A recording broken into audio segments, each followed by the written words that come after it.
आप सबको जय मसीह की। क्या आपके साथ कभी ऐसा हुआ है कि आप किसी विषय को लेकर काफ़ी लंबे समय से प्रार्थना कर रहे हो और आपको आपकी उस प्रार्थना का उत्तर नहीं मिला हो? फिर आप परमेश्वर से पूछते हो, परमेश्वर क्यों क्यों मुझे मेरी प्रार्थनाओं का उत्तर नहीं मिल रहा?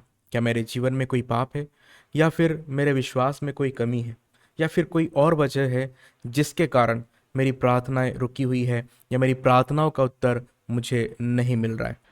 प्रियो, अक्सर ये होता है कि जिस चीज़ को हम परमेश्वर से प्रार्थना में मांग रहे होते हैं, हमें ऐसा लगता है कि वो हमारे लिए अच्छी है। लेकिन मैं आपको बताना चाहता हूँ प्रियो, कि हमारा परमेश्वर अंत की बातें अनादिकाल से जानने वाला परमेश्वर है। हमारे लिए क्या अच्छा है और क्या बुरा है, इसको परमेश्वर से बेहतर और कोई नहीं जानता है। जिस चीज़ को हम परमेश्वर से प्रार्थना में मांगते हैं, उसमें हमें सिर्फ अपना आज दिखाई देता है, लेकिन हमारा परमेश्वर हमारा कल भी जानता है। कभी कभी हमें ऐसा लगता है कि बंद दरवाजा हमारे लिए कोई सजा है। हमें ऐसा लगता है कि परमेश्वर हमें कोई पनिशमेंट दे रहा है और इसीलिए हमारे लिए दरवाजे नहीं खुल रहे हैं। लेकिन मैं आपको बताना चाहता हूँ प्रियो, कि हर एक बंद दरवाजा सजा नहीं होता है। कभी कभी उस बंद दरवाजे में परमेश्वर की सुरक्षा भी होती है।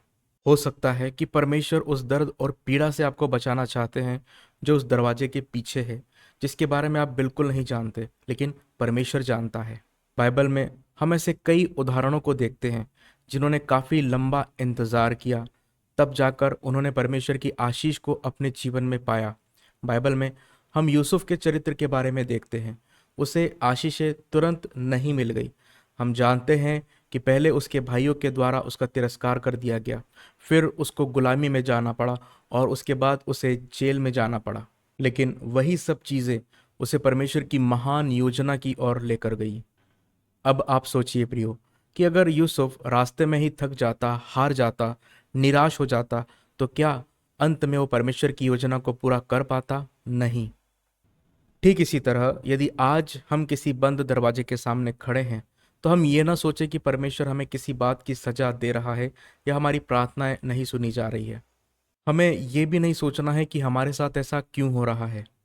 हमें नहीं पता कि शायद जिस चीज़ के लिए हम रो रहे हैं, परमेश्वर उसी से हमको बचाना चाह रहे हो।